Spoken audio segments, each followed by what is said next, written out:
Hello, good morning my all student. स्वागत है आपका अपना channel star point reasoning classes पर। देखो दोस्तों, हमारा टॉपिक चल रहा था साइंस का वोकाल। साइंस के वोकाल के अंतर्गत भांति भांति से वीडियो आ रही थी। आज की वीडियो है अपनी, ये है मानव का रक्त, इसका भाग 2। मानव रक्त भाग 2 आज आ रहा है। ठीक है, जल्दी से आ जाइएगा, फटाफट वीडियो पे आ जाइएगा। स्टार्टिंग।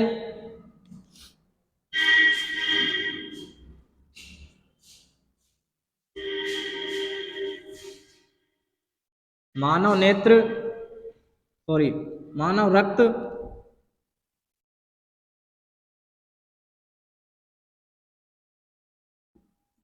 भाग 2 ये आज शुरू होने वाला है।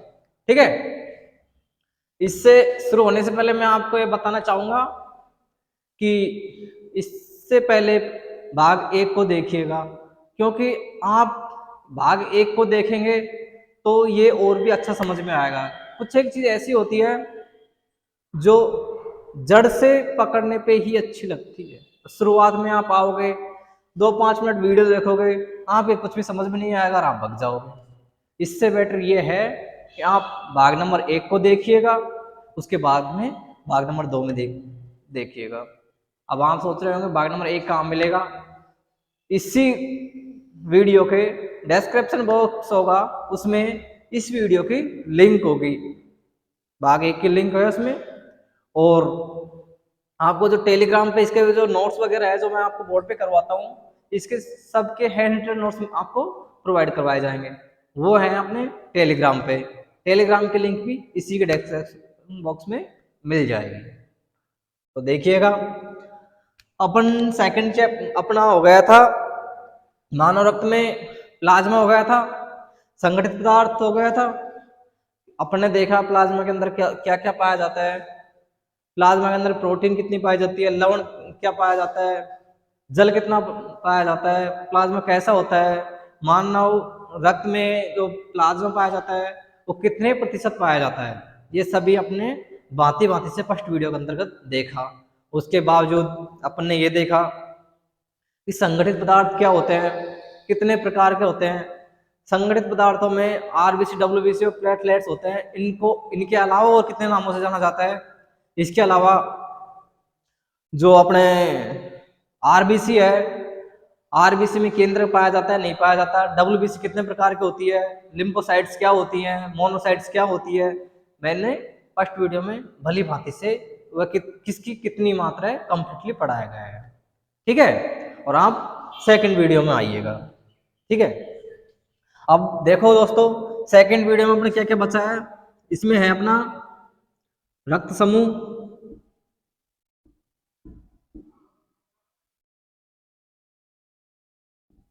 रक्त समूह बचा है, आरएच फैक्टर बचा है, कारक लिख लो इसको, आरएच कारक, और एक बचा है लसीका।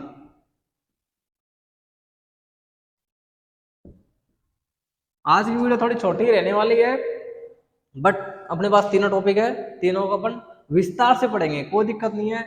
चाहे अपन को 30 मिनट की जगह 35 मिनट की जगह 40-45 मिनट लग जाए इस वीडियो के अंतर्गत, पर अपन को पढ़ना पूरा डिटेल से है इसका, क्योंकि अगले पार्ट में इसके क्वेश्चंस आएंगे और मैं चाहता हूं कि मेरे बोर्ड पे करवाने से पहले ही आप उन क्वेश्चनों का आंसर दे। पिछली वीडियो में भी यही सिस्टम था कि मेरी क्वेश्चन करवाने से पहले ही आपने इसका आंसर दिया, तो इसमें भी उसी प्रकार से आएगा। तो अब देखते हैं, रक्त समूह से अपन स्टार्ट करते हैं।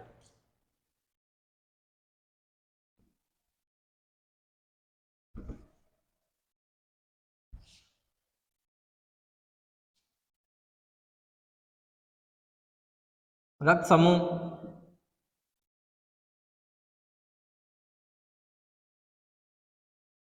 देखो दोस्तों, रक्त समूह के बारे में पहले मैं आपको डिटेल से बताता हूं क्या होता है रक्त समूह, क्या नहीं होता है। कि मानव शरीर के अंदर रक्त 4 प्रकार के समूह में बांटा गया है। वो है ए, बी, ए बी एवं ओ, 4 प्रकार के रक्त समूह पाए जाते हैं।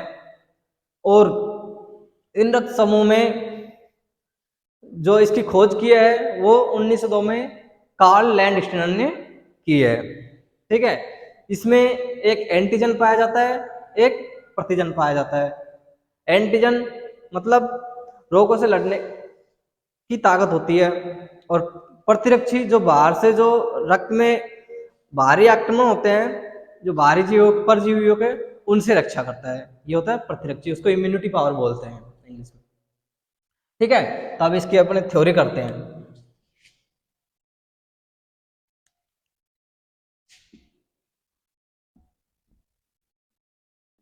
इसकी खोज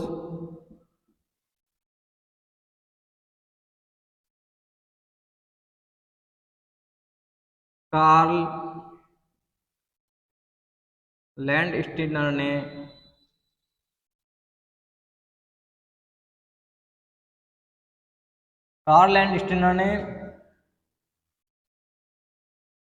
1902 में की। रक्त समूह को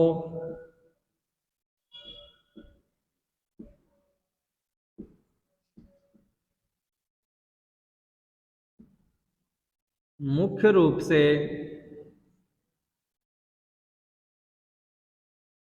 4 समूह में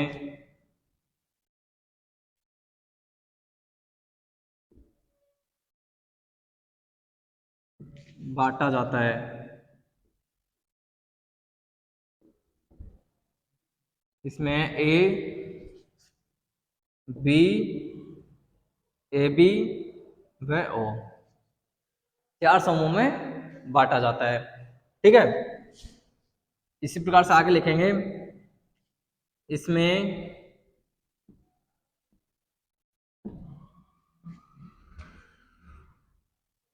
दो प्रकार की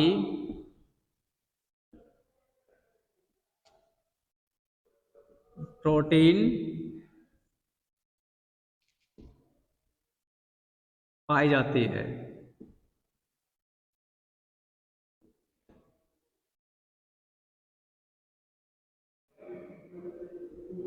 जिसे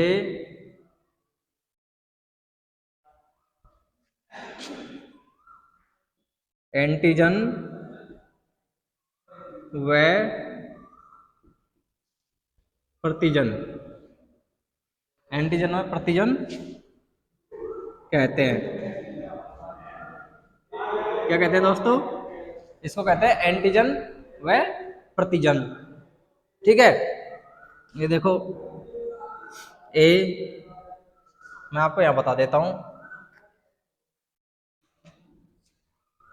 A B, A B O, ये हो गया मतलब समूह। क्या हो गए दोस्तों? ये रक्त के समूह, ये हो गया रक्त समूह। आरबीसी में प्रतिजन, आरबीसी में प्रतिजन होगा, इसमें बी, इसमें ए,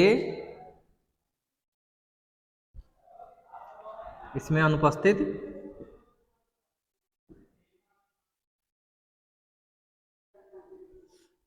इसमें ए बी।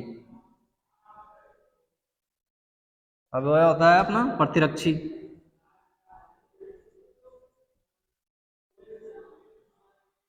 प्रतिरक्षी इसमें होगा ए, इसके जस्ट विपरीत इसमें होगा बी, इसमें होगा कौन सा? ओ, इसमें होगा अनुपस्थित।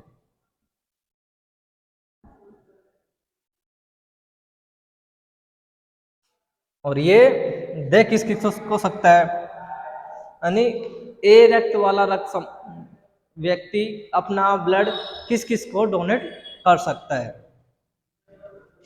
तो इसमें दाता, रक्तदाता, रक्तदाता एक जगह लिख लो, रक्तग्राही, रक्तग्राही। देखो ए वाला ए को दे सकता है, और किसको दे सकता है?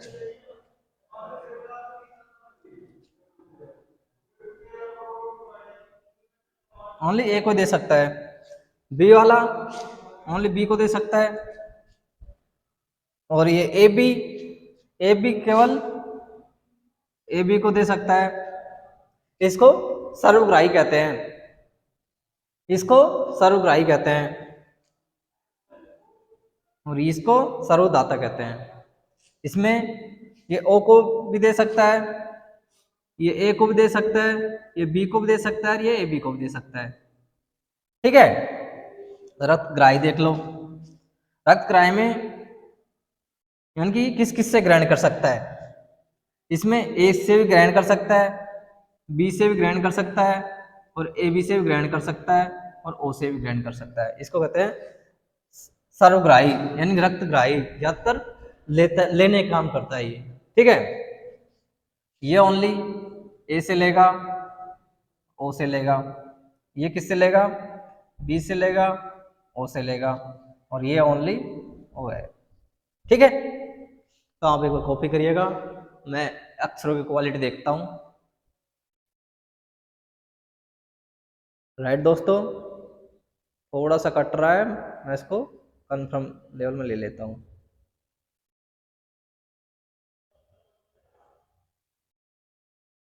आशा करता हूं कंप्लीटली आ गया होगा। हाँ जी, कॉपी करिएगा, फटाफट स्क्रीनशॉट ले लीजिएगा, कोई दिक्कत नहीं।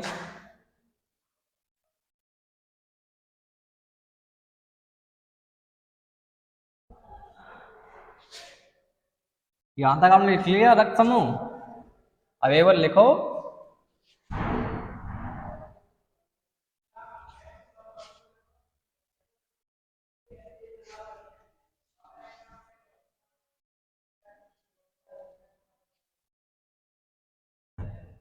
टॉपिक बना के लिख लो इसको, रक्त का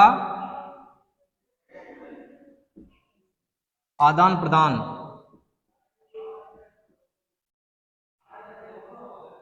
थोड़ा ऊपर जाते हैं।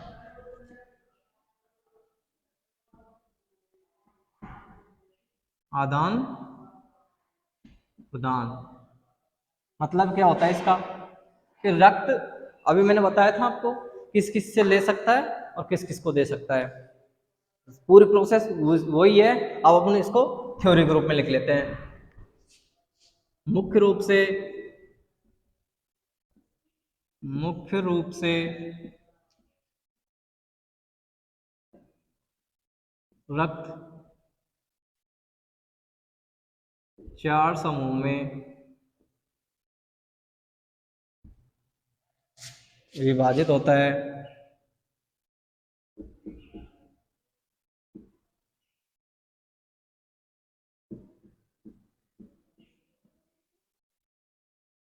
चार समूह में रक्त विभाजित होता है। इसके बाद वो मैंने बता दिया था, ए बी व ए बी। ए रक्त समूह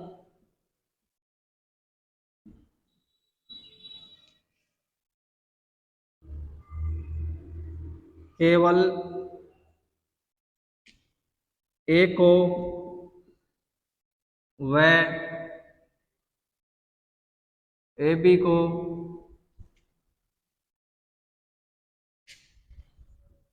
रक्त दे सकता है।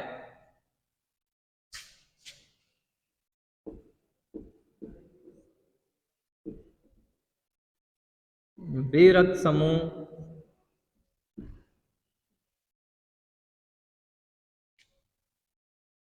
बी व ए बी को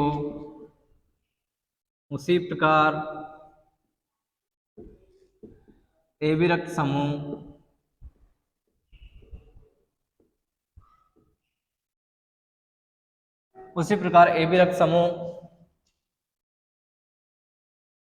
ए बी को, केवल ये ए बी को ही देगा, ए बी वाला, और लेगा सबसे, लेकिन ए बी को ही लेगा। वह ओ को सर्वदाता कहते हैं। सर्वदाता व AB को सर्वग्राही कहते हैं। ठीक है दोस्तों, आपको यहां तक कॉपी करो। अगला टॉपिक है अपना RH कारक।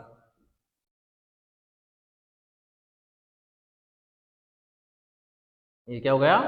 RH कारक। देखो दोस्तों, क्या होता है RH कारक, पहले मैं आपको समझा देता हूं, उसके बाद में इसकी थ्योरी करवाता हूं। देखो, RH एक प्रोटीन होती है जिसमें RH प्रतिजैविक पाया जाता है, जिसमें RH समूह पाया जाता है, RH प्रतिरक्षी पाई जाती है, उसको कहते हैं RH पॉजिटिव। और जिसमें RH समूह या RH प्रतिरक्षी नहीं पाई जाती उसको कहते हैं RH नेगेटिव। ठीक है, दोनों हो गया क्लियर। इसके बाद इसमें कहते हैं RH की प्रक्रिया। ठीक है, पहले मैं इसका डेफिनेशन लिखवाता हूं, उसके बाद इसकी प्रक्रिया। इसकी प्रक्रिया में क्या होता है, जैसे कि एक मनुष्य होता है, एक व्यक्ति, मानो एक व्यक्ति होता है, RH पॉजिटिव है उसके अंदर और दूसरे के अंदर RH नेगेटिव है। जब वह ब्लड डोनेट करता है तो RH नेगेटिव के खिलाफ एक प्रतिरक्षी बन जाती है जो उसके लिए घातक होती है। और इसी RH एक स्त्री में पाया जाता है।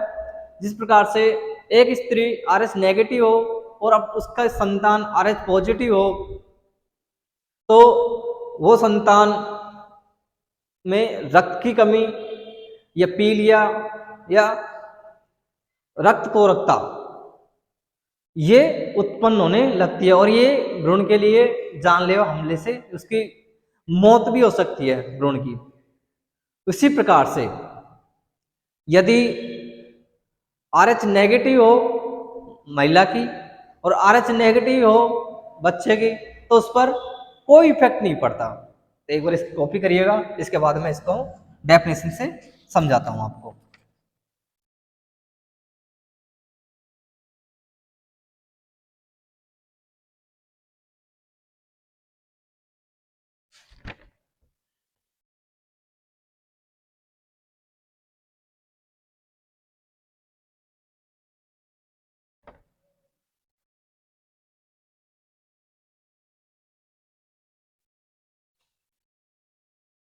उतार लिया होगा, यहाँ पे आएगा नहीं है।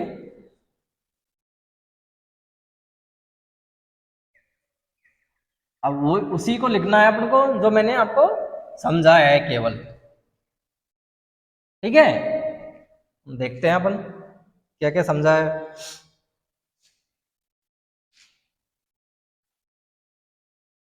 हो गया अपना RH कारक। क्या हो गया दोस्तों? RH कारक। RH कारक की खोज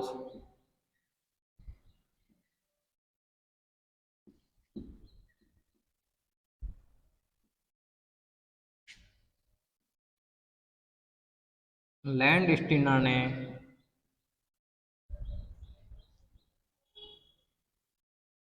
सर्वप्रथम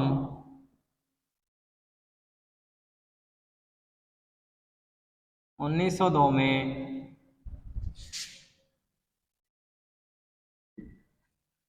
मकाका रिसस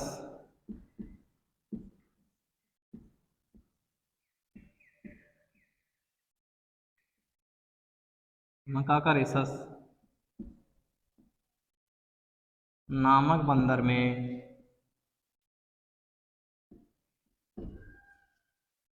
खोजी।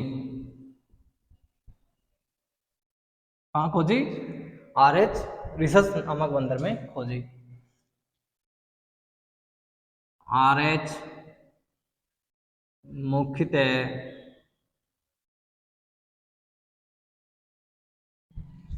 दो प्रकार की पाई जाती है।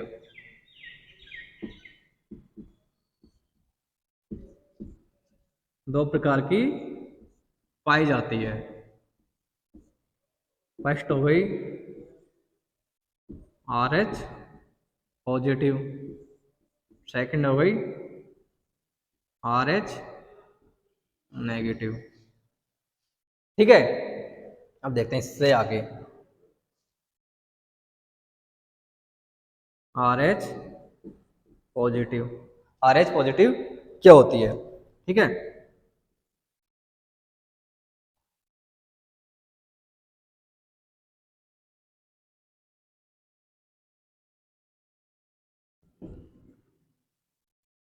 ऐसा रक्त समूह जिसमें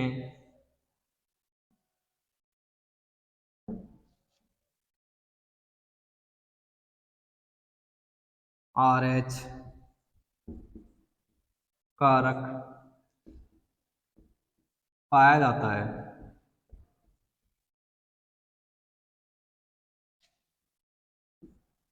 आर एच पॉजिटिव कहते हैं। सेकंड है आर एच नेगेटिव। सेम इसके डिफरेंस, ऐसा रक्त समूह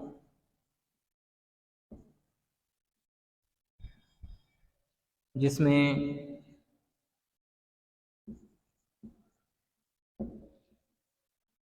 R H प्रतिरक्षी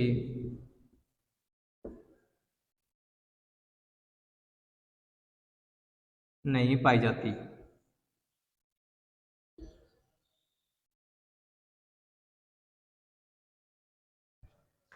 R H negative कहते हैं।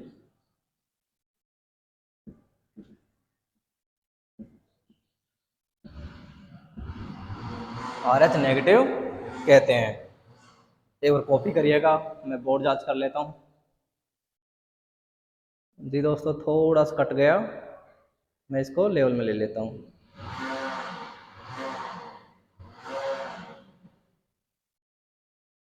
आ गया, ये लो। अब एक बार आप कॉपी कर लीजिएगा और कमेंट करके फटाफट बताइएगा, बिल्कुल क्वालिटी वगैरह बिल्कुल,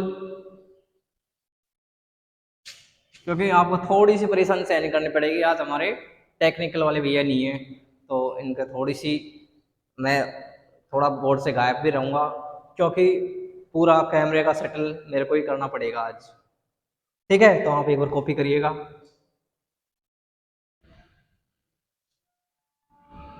लगता है शायद आपने कॉपी कर लिया होगा। इससे अगली प्रोसेस लेते हैं अपन आर एच कारक की।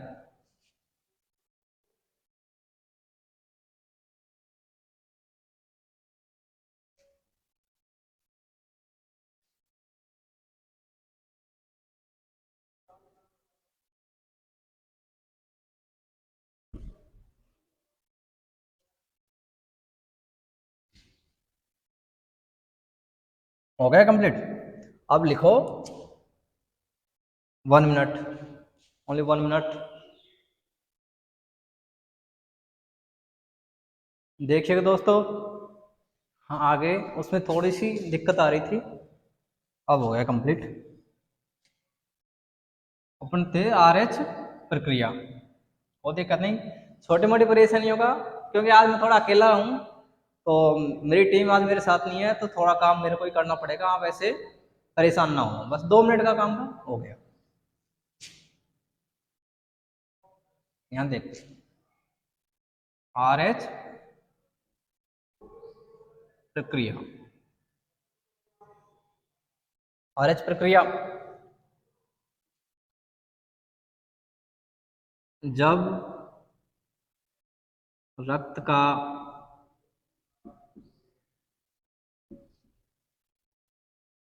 आदान प्रदान किया जाता है,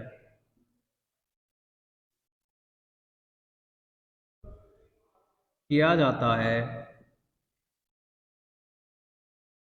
जब रक्त का आदान प्रदान किया जाता है तो उसमें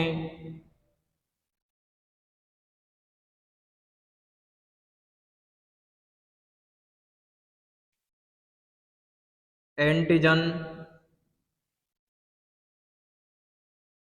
एवं एंटीबॉडी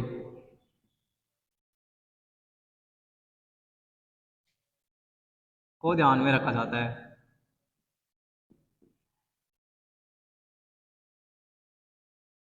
ध्यान में रखा जाता है। एंटीजन और एंटीबॉडी को ध्यान में रखा जाता है। इसके साथ ही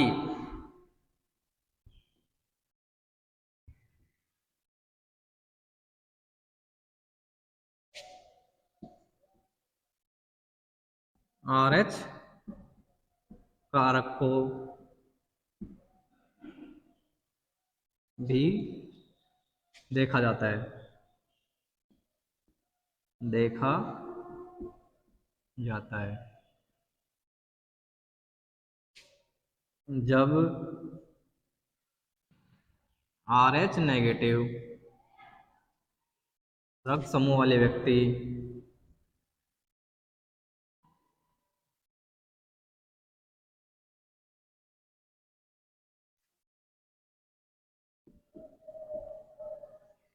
व्यक्ति का रक्त RH पॉजिटिव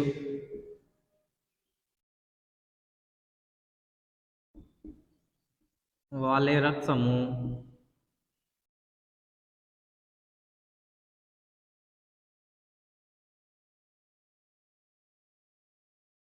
जब RH नेगेटिव रक्त समूह वाले व्यक्ति का रक्त RH पॉजिटिव रक्त वाले रक्त समूह व्यक्ति को दिया जाता है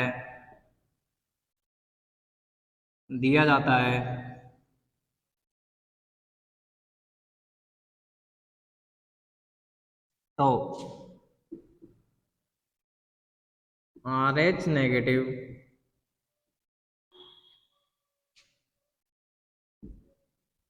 के खिलाफ एक प्रतिरक्षी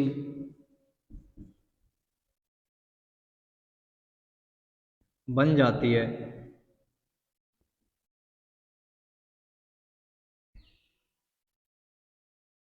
RH नेगेटिव के खिलाफ एक प्रतिरक्षी बन जाती है जो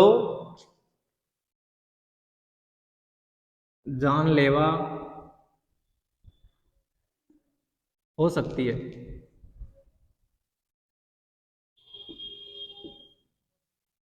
जो जानलेवा हो सकती है। ठीक है। इसके बाद क्यों हो सकती है जानलेवा? क्योंकि ये आरबीसी को नष्ट करती है। इसमें लिख लो, क्योंकि यह प्रतिरक्षी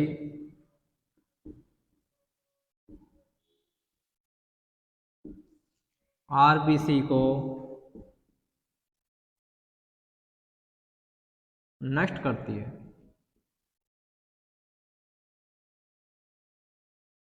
उसी प्रकार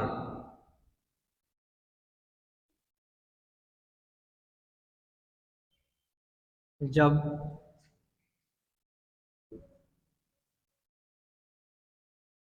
एक स्त्री का रक्त कारक RH नेगेटिव व उसके भ्रूण में पाए जाने वाले बच्चे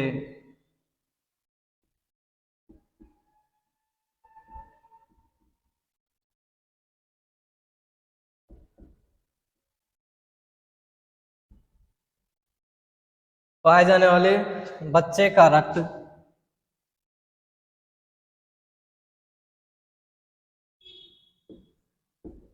रक्त RH पॉजिटिव हो, सॉरी पहले तो यही लिख लेते हैं, RH नेगेटिव हो,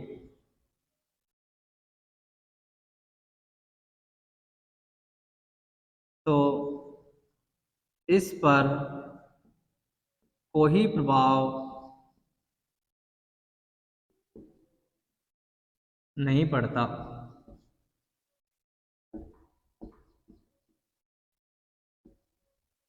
लेकिन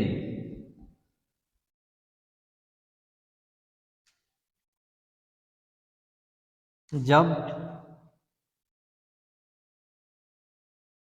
स्त्री का रक्त RH नेगेटिव व भ्रूण का रक्त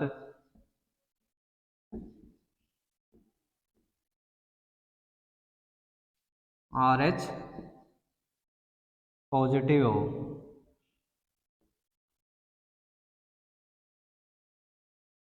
एक विशेष प्रकार की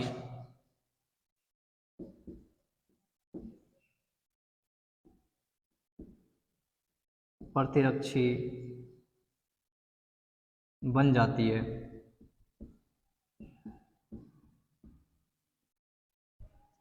एक विशेष प्रकार की प्रतिरक्षी बन जाती है जो भ्रूण के लिए जानलेवा हो सकती है।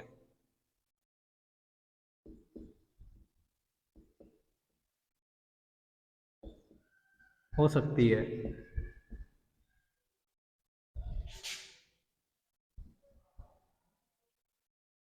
वह भ्रूण में पीलिया व खून की कमी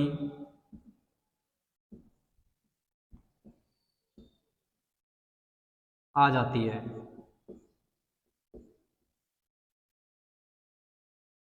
इसे रक्ताणु कोरकता कहते हैं।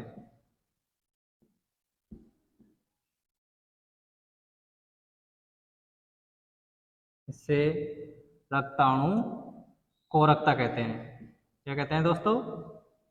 रक्ताणु कोरकता।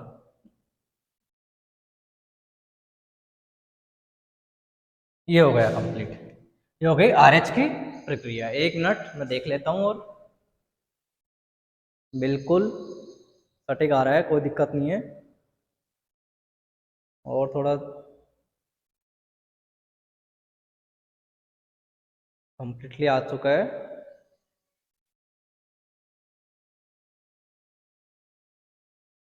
आ गया? ठीक है। अब आप एक बार स्क्रीनशॉट ले लो इसका।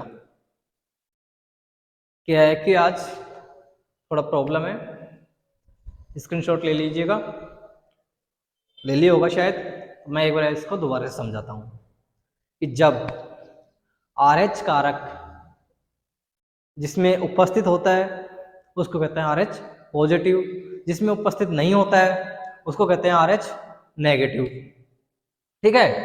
कि जब RH नेगेटिव वाले पुरुष को एक RH पॉजिटिव वाले पुरुष से ब्लड डोनेट करते हैं तो उस समय RH प्रतिरक्षी का एक विशेष महत्व दिया जाता है, इसको ध्यान में रखा जाता है।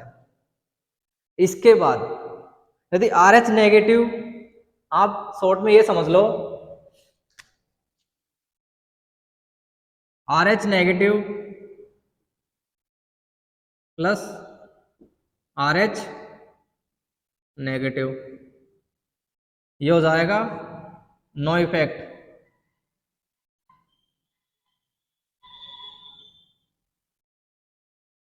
ये हो गया दोस्तों, मतलब कोई प्रभाव नहीं पड़ता।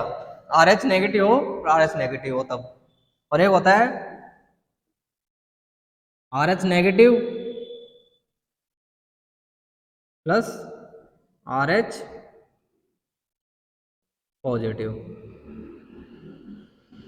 मतलब इसमें इफेक्ट पड़ेगा। सेम प्रकार के RH होंगे तो कोई इफेक्ट नहीं होगा, और RH में डिफरेंस होंगे तो इसमें RH नेगेटिव एक प्रतिरक्षा बनाएगा जो RH पॉजिटिव पे सीधा सीधा इफेक्ट करेगा, और इसके रक्ताणु मतलब RBC है उसको नष्ट करेगी ये प्रतिरक्षा। जब RBC नष्ट हो जाएगी तो उसमें पीलिया या फिर खून की कमी उत्पन्न होगी। यही चीज एक स्त्री पे लिया जाता है कि जब स्त्री का रक्त RH नेगेटिव हो और उसकी संतान RH पॉजिटिव हो, तो RH नेगेटिव स्त्री है उसके एक प्रतिरक्षा उत्पन्न होगी।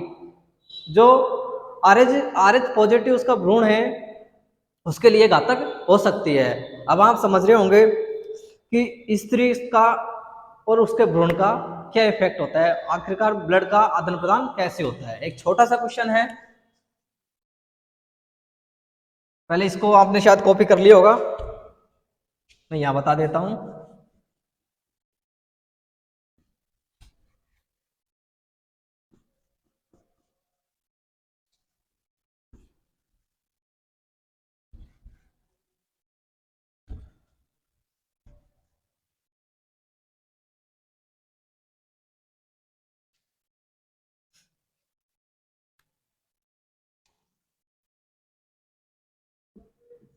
माता व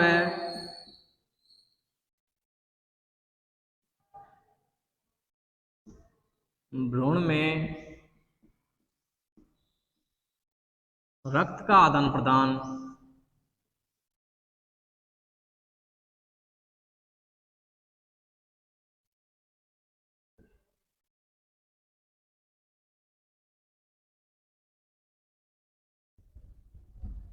प्लेसेंटा द्वारा होता है।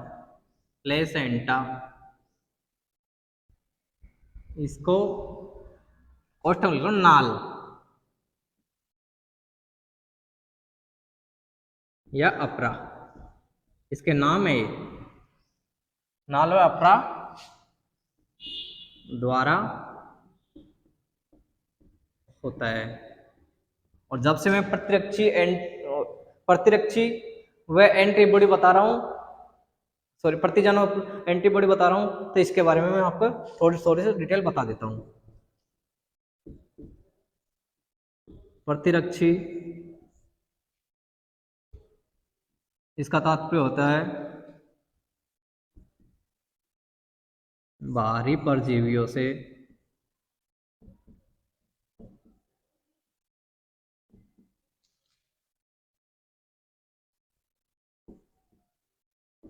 रक्त में, सॉरी रक्त की सुरक्षा करना।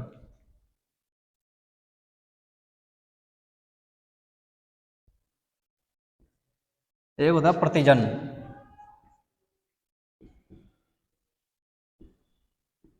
क्या क्या होता है दोस्तों, प्रतिजन।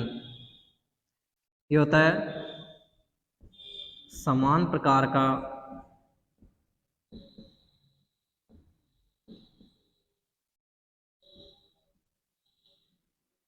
रक्त समूह उत्पन्न करना। यह RBC में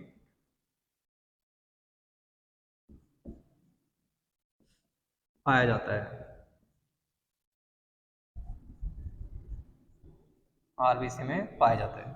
ठीक है, तो ये हो गया, एक आप स्क्रीनशॉट मारे हो क्वेश्चनों को, बहुत अच्छा क्वेश्चन है, मार दिया होगा स्क्रीनशॉट या फिर कॉपी कर लिया होगा।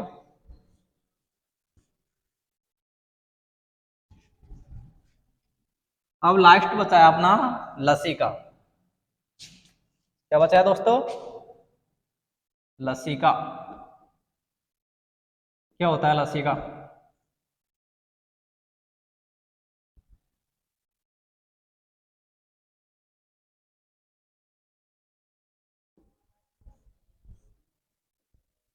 ये देखो, जब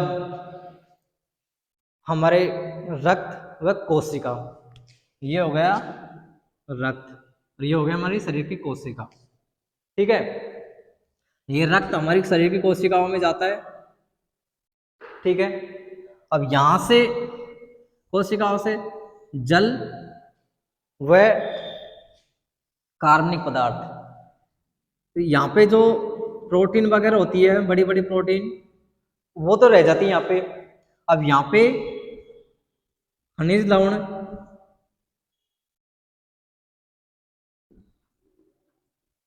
प्लस जल, ये क्या है, बाहर की तरफ आ जाते हैं। मैंने आपको बताया था कि रक्त का कार्य क्या होता है। रक्त हमारे शरीर में ऑक्सीजन को एक स्थान से दूसरे स्थान पर लाती है। तो यहाँ पे प्रोटीन के अणु वगैरह सारे जो भी घुलनशील है, जो भी हमारे कोशिकाओं को पोषक तत्वों की आवश्यकता है, उन पोषक तत्वों को लाने और ले जाने का कार्य है। और इनकी एक वाहिका होती है। इन कोशिकाओं से रक्त, कोशिकाओं में जो रक्त समूह आता है, इनकी एक वाहिका होती है। इन वाहिकाओं को क्या बोलते हैं, लसिका। क्या बोलते हैं दोस्तों, लसिका। दोबारा से देखो, मेरे को पता है काफी स्टूडेंटों का भी समझ में नहीं आया। रक्त समूह, सॉरी, रक्त है और कोशिका है। ये रक्त, ये कोशिका। जब रक्त कोशिकाओं के पास पहुंचता है तो एक वाहिका में होकर जाता है। जैसे रक्त है और ये हो गई वाहिका, और ये हो गई कोशिका। क्या हो गई, कोशिका। ऐसे मान लो, ऐसे रक्त जा रहा है, ऐसे जा रहा है, ऐसे जा रहा है। तो इनके जो समूह पाया जाता है, इसको तो रक्त वाहिकाओं के समूह को लसिका कहते हैं। इसकी थ्योरी देखते हैं दोस्तों।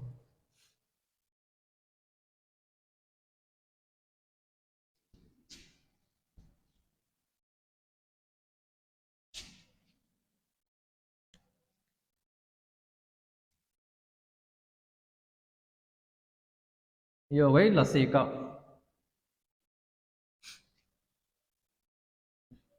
रक्त जब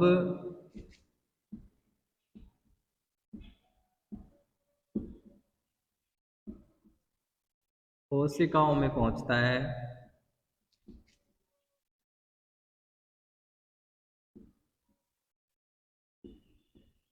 रक्त जब कोशिकाओं में पहुंचता है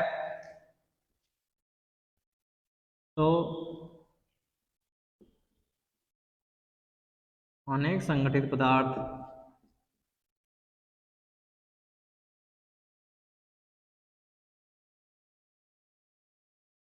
संगठित पदार्थ इसमें घुले हुए होते हैं, घुले हुए होते हैं।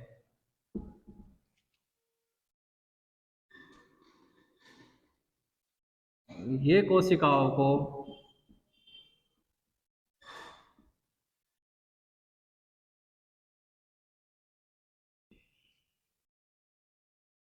ये कोशिकाओं को पोषक तत्व प्रदान करके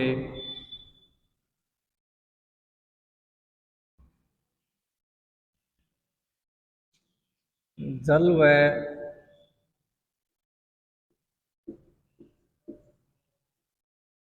खनिज तत्वों को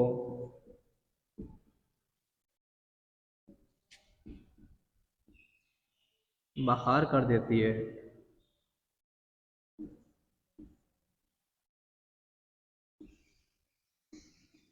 बाहर कर देती है।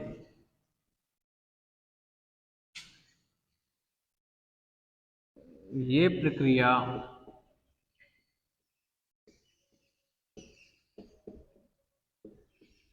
वाहिकाओं के माध्यम से होती है।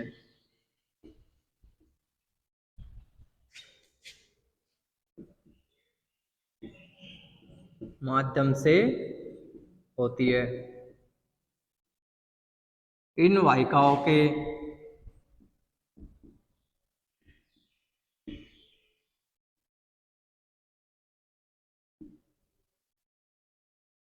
जाल या समूह को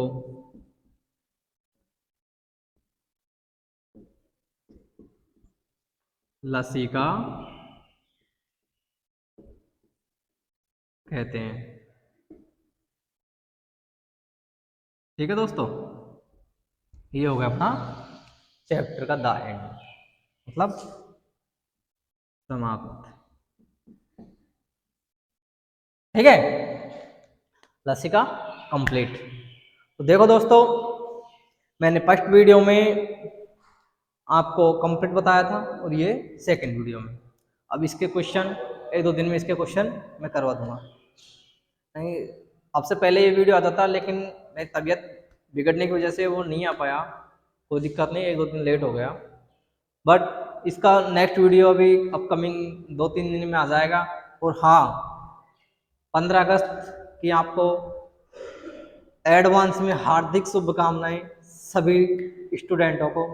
और एक छोटा सा कल का मोटिवेशनल प्रोग्राम रखा गया है कि आपके लिए एक मोटिवेशनल वीडियो तैयार की गई है जो कल आने वाली है, उसको देखना बिल्कुल भी मत भूलिएगा और अपने दोस्तों में ज़्यादा से ज़्यादा शेयर करिएगा मोटिवेशनल वीडियो को। वो अपने समाज को एक अलग ही मोड़ देगा।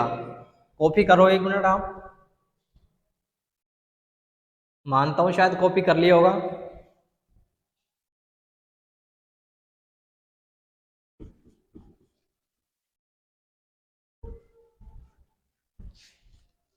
अब इससे नेक्स्ट चैप्टर आएगा, वो होगा अपना उत्सर्जन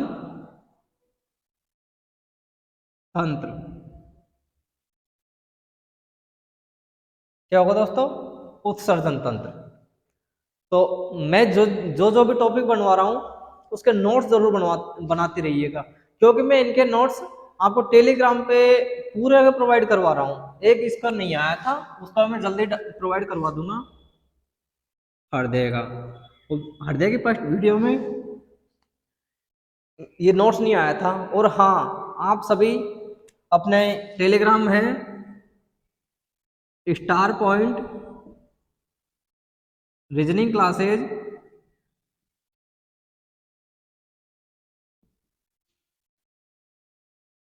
इस नाम से अपना टेलीग्राम बनाया गया है। और इसके टेलीग्राम की लिंक आपको इसके डिस्क्रिप्शन बॉक्स में मिल जाएगी। इसके नोट्स मैं जल्द ही प्रोवाइड करवा दूंगा 1-2 दिन में। वो पिछले तैयार नहीं हुए थे, वो पिछली बार वो रह ही गए थे। ठीक है, तो इसका मैं जल्दी करवा दूंगा। और आप इनको वीडियो को इस प्रकार से देखा करो, पहले जो मैंने नोट्स क्लियर करवा रखे हैं आप एक नोट्सों को पढ़ा करो, उसके बाद में वीडियो को देखोगे तो और भी ज़्यादा बेटर लगेगा। क्योंकि मेरे को लगता है पिछली वीडियो में कुछ बता रहे थे स्टूडेंट कि किसी को बोर्ड में प्रॉब्लम आ रही थी, कहीं पे ब्राइटनेस ज़्यादा हो रही थी, कहीं क्या हो रहा था। तो मैं चाहता हूँ, इसके लिए क्षमा चाहता हूँ, कोई दिक्कत नहीं है, बट कुछ परेशानी तो आती ही है। जब परेशानी आएंगे नहीं तो फिर लाइफ कहेंगे किसको? भाई अपनी मानव लाइफ है, इसमें प्रॉब्लम तो आती है, नहीं सामना करना सीखो इसका। क्योंकि परेशानियां तो आना एक पार्ट ऑफ लाइफ है, लेकिन जीवन जीने की कला उसको आर्ट ऑफ लाइफ है, वो जीवन जीने की एक कला होती है। ठीक है दोस्तों, तो खुश रहिएगा अपने परिवार के साथ। कल सबको उपस्थित होना है, अपने मोटिवेशनल वीडियो आएगी कल, तो उसको बढ़ चढ़ के और ज़्यादा से ज़्यादा शेयर करना है, ज़्यादा से ज़्यादा लोगों को दिखा के सब्सक्राइब जरूर करना है, क्योंकि आपका एक छोटा सा परिवार, इसको बढ़ाने की जिम्मेदारी आप लोगों के ऊपर है। थैंक यू, टेक केयर, खुश रहिएगा दोस्तों।